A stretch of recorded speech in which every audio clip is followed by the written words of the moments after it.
Divide 22 by 7. Welcome to Significant Figures in the Measurement Lecture. For those of y'all at home, if you will, pause the video and you'll want to copy down that slide to add to your notes. Hey, what did you get when you divided 22 by 7?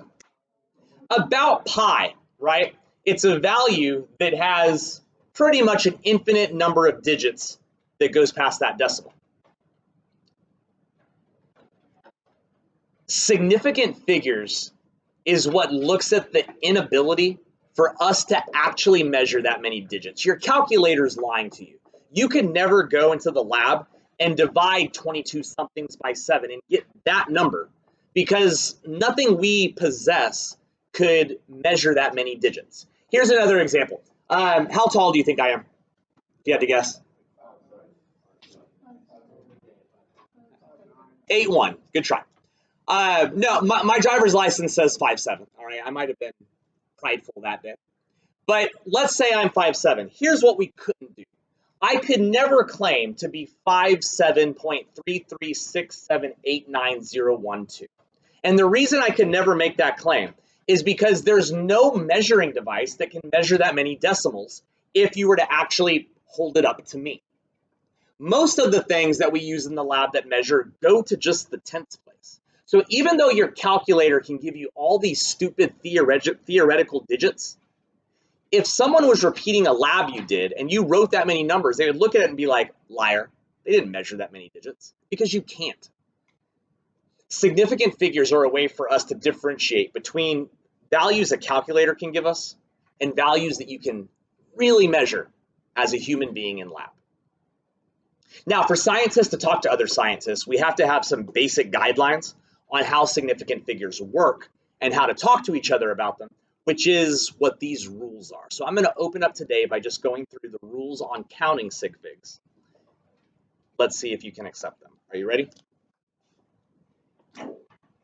There's 4 rules. Let's start with rule number 1.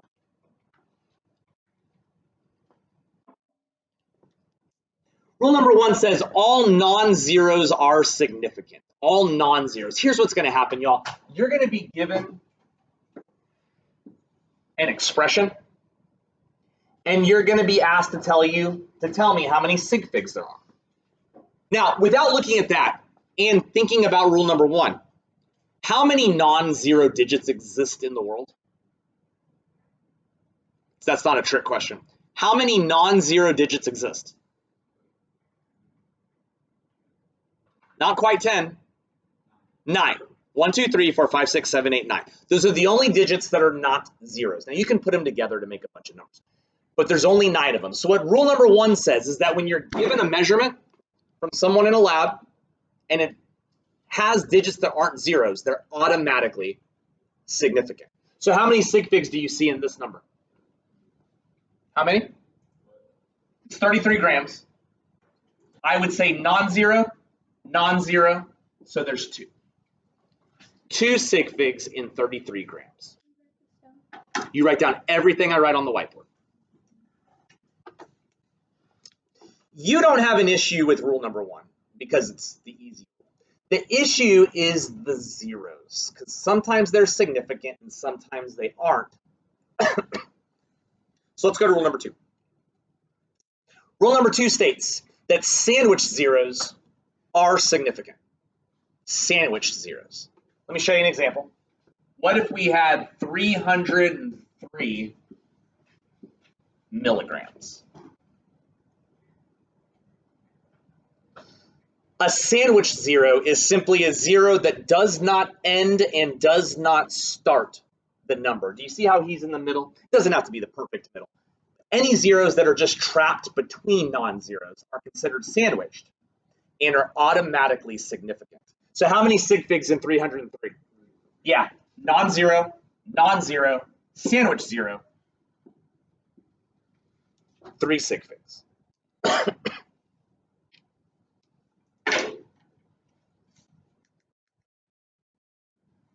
Rule 3 is where I start to lose some of you.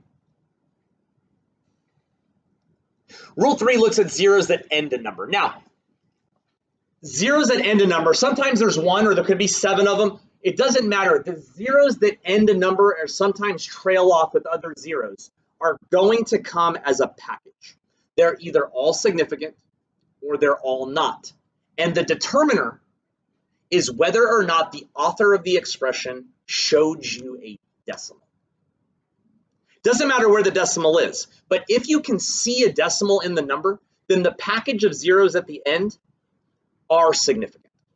If you don't see a decimal, they're not. Let me show you an example. Let's say that we have 300 kilograms.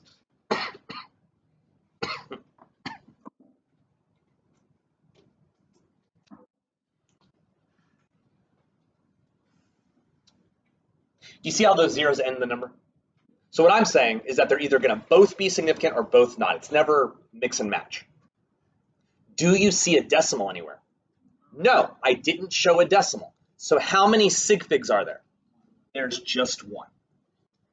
This is one sig fig. But let me show you a magic trick. Are you ready for Magician Cummings to show up? Check this out. Here we go. Here we go. Instead of looking at the number 300, let's look at the number 300. Voila. I know. I'm cool. How many sig figs are there now? Now there's 3. Because the moment you can see a decimal, the package of zeros at the end all becomes significant. And it doesn't matter where the decimal is. Anywhere in the number affects the entire package. Look, look, look, look, look. 3 sig figs, 1 sig fig. What if we turned it to 30? How many sig figs do you see now? There's still 3, because it doesn't matter where the decimal shows up. As long as there's a decimal anywhere, all of the ending zeros are significant. 3 sig figs, 1 sig fig, 3 sig figs, 1 sig fig, 3 sig figs. Yeah, get it? Not too bad. All right, I'll put it back to the original expression, but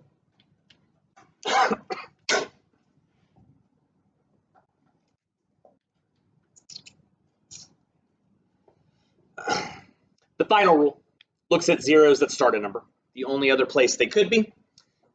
It states that starting zeros are never significant. Now notice how it doesn't mention a decimal. Now that we've done rule 3, y'all get all decimal crazy. The decimal only applies to rule 3. Starting zeros are never significant. Look here.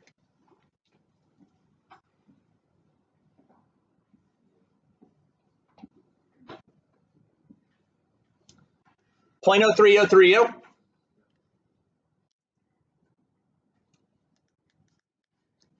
This is a really good example because all 4 rules are present here. Let's go through the rules. Rule number 1, non-zeros. There they are.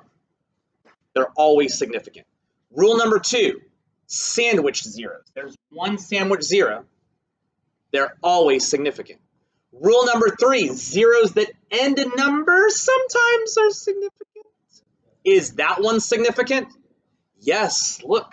If there is a decimal anywhere in the number, then the ending zeros are significant. What about these 2?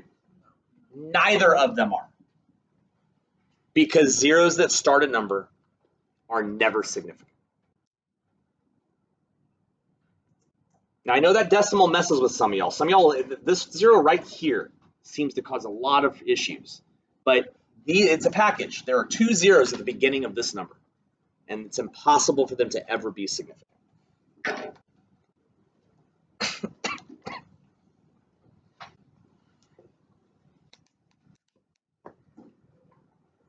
I would like to go off on a tangent for a moment. This next point I'm going to make doesn't really apply to this, but I just want to protect you in math in general. My advice is to avoid dead babies.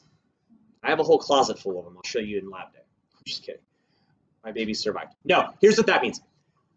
Avoiding dead babies has to do with the way that you write really small numbers. Like, look at this number. Here, don't write this down. Just watch this part. Look at this expression.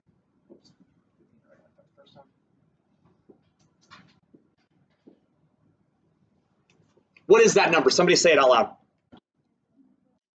0.5 liters. It's half a liter. All right. This is a dangerous way to write that number. When you're in the lab and you're gathering a lot of numbers for me, you're gathering data, you're going to be filling up that composition book for me with a whole bunch of stuff. And if you get a number less than 1 like this one, I highly encourage you to not write it like that. Here's the dead baby part. Way back in medicine, right, there's some terrible, terrible stories in history where before there was the digital world, that everything was charted on paper. And what doctors would do is they would analyze patients, they would write down treatments, and they would hand it off to nurses. Nurses are treating a bunch of people as quickly. I mean, they tried to do their best, but moving quick, taking care of a lot of people.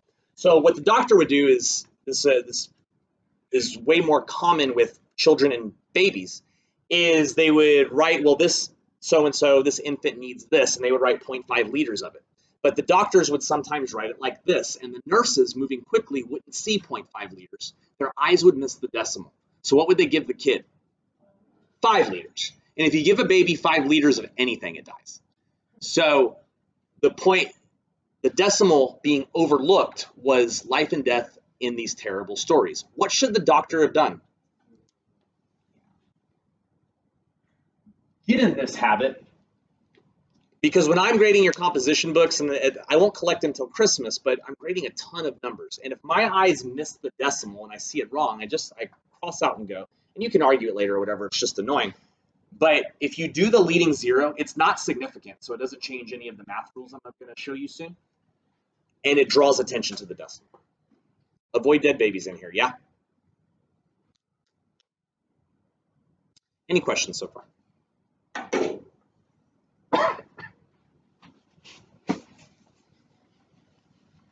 All right, let's move forward then. Don't copy that.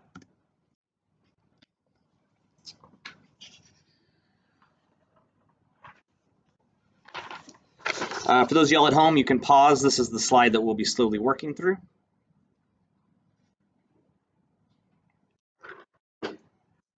The reason I'm telling you not to copy that is because I have faith in your brain. You were supposed to learn how to round in elementary school, but sometimes I'm surrounded by people that the skill fluttered away from you. So I'm going to briefly touch on rounding because it's so important in here. So if you read that blurb and you're like, duh, then awesome. If you read that blurb and you're like, what? Then maybe copy it down, whatever. Or email me if now I've set you up to look bad if you're copying it. So email me and I'll send it to you. But let's talk about rounding for a second. So read that to yourself. And let's see if we can make it work for us. Copy down the number in your notes and let's work on it together.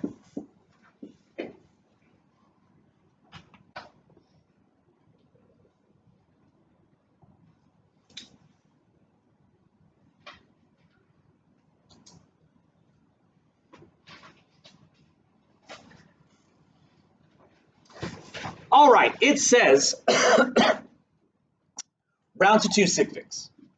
Anytime we need to round a number, the digits that we're going to keep are the ones that are furthest to the left. Those are the most important digits. So if it says round to 2 sig figs, then I know right away that I want to keep the 2 digits to the left, furthest left, that are significant. That 0 is significant because it's sandwiched. So those are the 2 numbers I'm going to keep.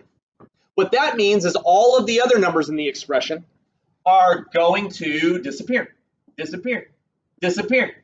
However, this number that's going to disappear, the one that's right next to the first one that you're keeping, sometimes has power over its neighbor. Based on that top blurb up there, is the 5 going to do anything to the 0? Yes. What's it going to do? It's going to bump it up to a 1, meaning this number rounded to 2 sig figs is 11.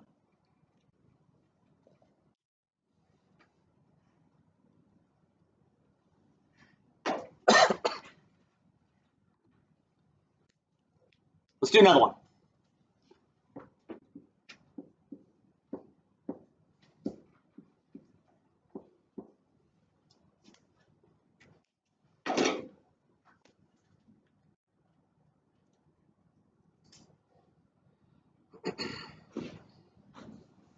It says round to 4 sig figs. I know that I want to keep the digits that are furthest to the left, which is him and him and him and her. Threes are always girls.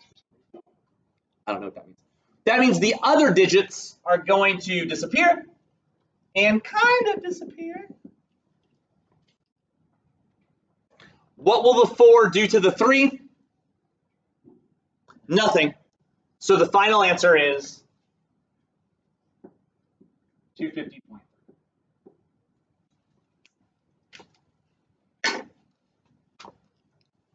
I hope you're sitting there thinking this is ridiculously easy. Do you think I can trick you on one? Let's find out. Write down this new value.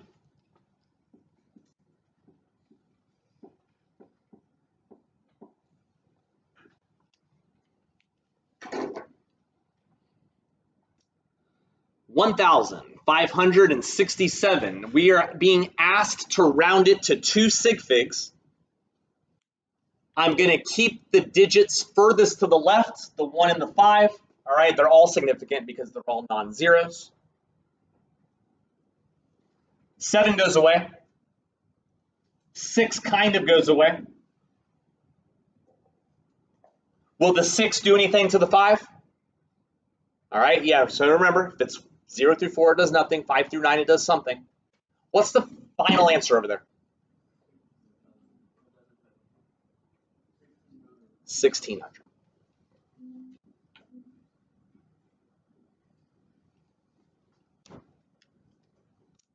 Now, if I lost anybody with those addition of the zeros, let's talk about it for a moment.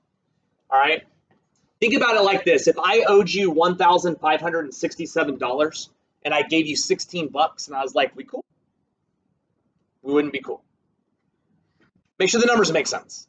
All right. Don't round 1567 to 16 because you're trying to carefully follow my rules.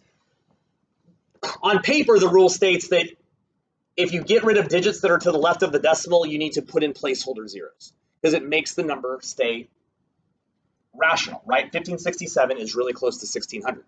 But we're only supposed to have 2 sig figs. Is this 2 sig figs? Yes, as long as you don't show the decimal, right? These zeros that you added are insignificant.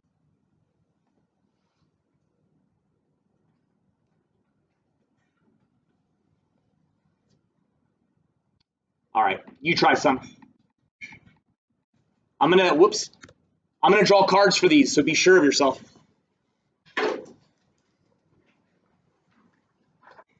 Here's the practice that they're working on.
Everybody knows where they're sitting? Yeah? You remember cluster 1, 2, 3, 4, 5, 6. Numbers 1 and out, not the white tape on your desk. 1 through 6, 1 through 6, and so on. All right, let's see how you did. Let's go over to cluster 6 for starters. Oh, it's a full cluster. Seat 6, Aspen, it's going to be you though. Aspen, what did you get on the first one?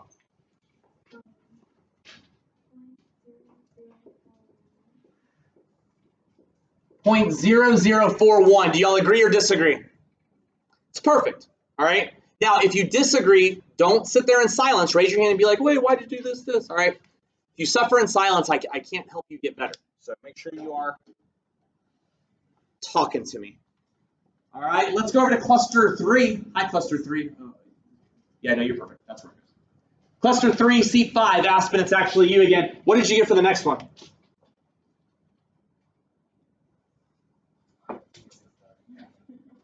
86 what? 86,200. Do y'all agree or disagree? What part do you not like? Yeah, the 2. So the 1 right here did not have the power to bump him up because it has to be between a 5 and a 9, right? So the rounding to 3 sig figs wasn't terrible, but this number right here needs to still be a 1. And then, but look, we put in the placeholders so that the number makes sense and there's still 3 sig figs. Yeah, if you don't have the zeros there, then 86,000 is rounding down to the hundreds.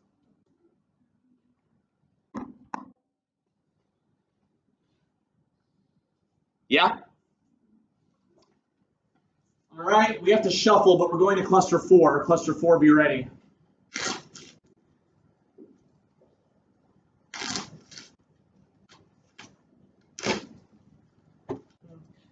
Cluster 4, do you want me to cut top, middle, or bottom? Or do you want me to cut the cards out? Middle? All right. Cluster 4, seat 5. Hey, 4, 5. What did you get for the last one?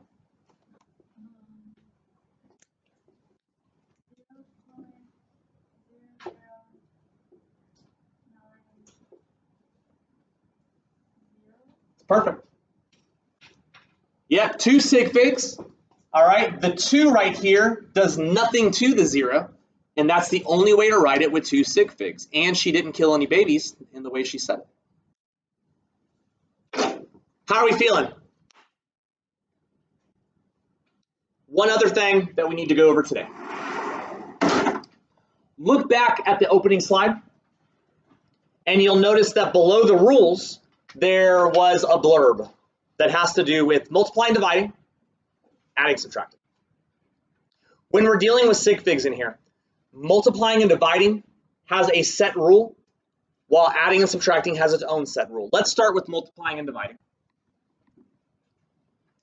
So you already have the rule written there. This will be our final slide of the day.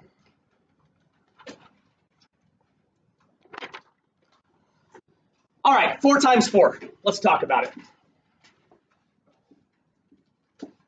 I bet you're sitting there thinking you know the answer to this. What do you think the answer is? 4 times 4 is? All right, it's an interesting guess. Let's see if I can mess up your life. When we're multiplying and dividing in here, if I'm reading the rule from the opening slide, it states that the answer to a multiplication or division problem can only have a number of sig figs equal to whichever of the starting numbers had the least amount of sig figs. Let's see if we can make sense of that. How many sig figs are above my finger right there? There's 1. How many sig figs are here? Now, based on the way I read that rule, how many sig figs can our answer have? Only 1, the smaller of the 2 numbers. In this case, they're both 1. So I'm going to disagree that 4 times 4 is 20. Oh, wow, dang it. That 4 times 4 is 16, because 4 times 4 here should really be 20. Because if you round this to 1 sig fig, you'd keep the 1, the 6 would bump the 1 to a 2, and then you'd add a 0 as a placeholder. And it would be 20 as the final answer.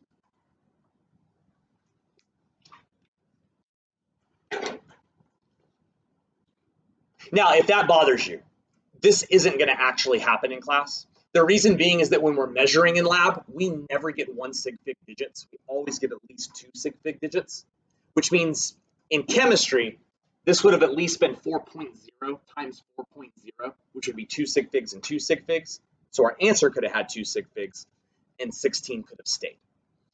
I'm just giving you an abstract first example. Let's do a more real example.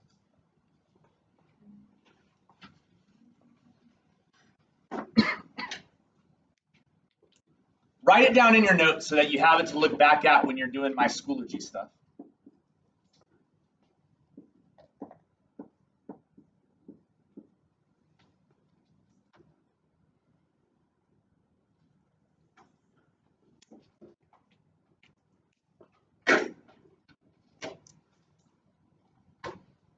Let's draw some cards. Let's go over to cluster 1, C4. Hey, 1, 4. How many sig figs are there in that number? I'm sorry? 3 is correct, because leading zeros are never significant.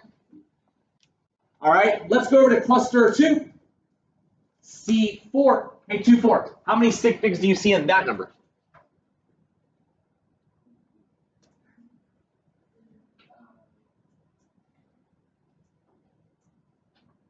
Four is correct, because ending zeros are significant if you can see a decimal.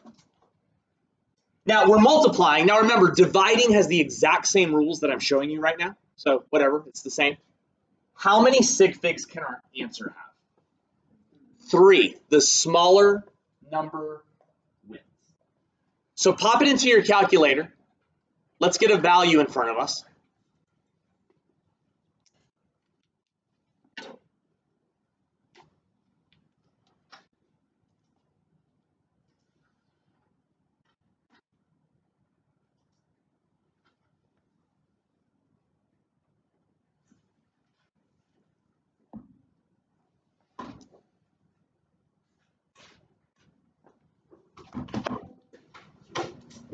I get 0.1554. Is that what your calculator is saying? Here's the big thing for you to understand. Schoology, if it gave you this problem, would list 0.1554 as one of the answer choices, because I'm mean. And if you select it, you're wrong. You missed the entire question. Because what is the only acceptable answer? 0.155. Because your answer can only have 3 sig figs.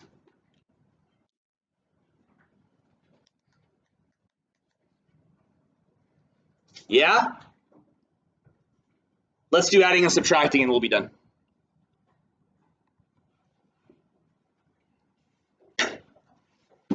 Adding and subtracting have slightly different rules, so look back to your opening slides so you can read them to yourself as I explain.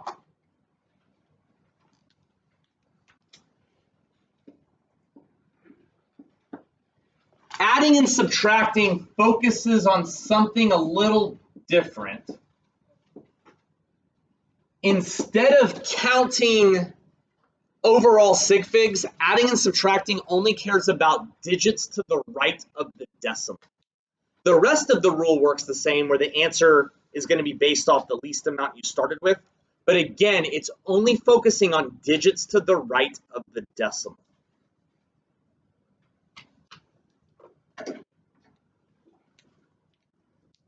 How many digits are there to the right of the decimal in this number?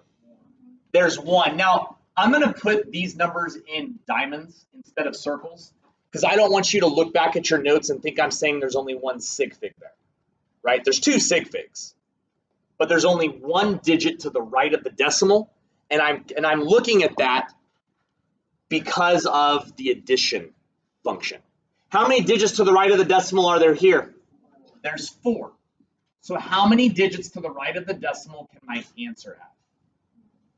1. The smaller number wins.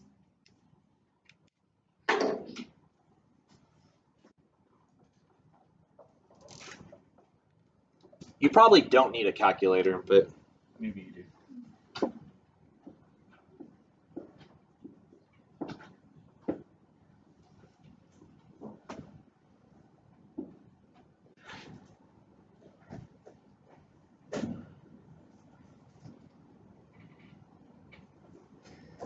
That number is unacceptable the way that I've written it. That's the wrong answer, even though your calculator says so. What is the only right answer? 2.7.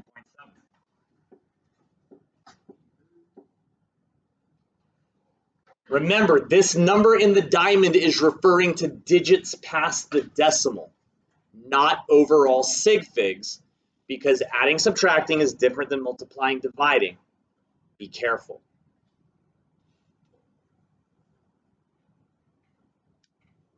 All right, you do one and we're done. Solve that last problem.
I see that it's subtraction, so my focus is decimal places. I look here and I say, well, there's 3 digits to the right of the decimal here, 2 digits to the right of the decimal here, smaller number, with. When I type it into the calculator, the difference that I get is 575.18.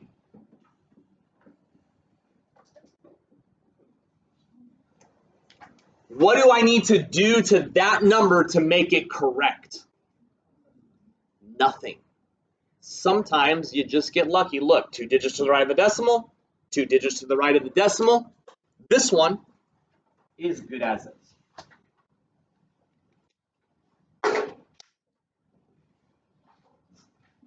Shut up. Respectfully. Any questions? We'll continue tomorrow.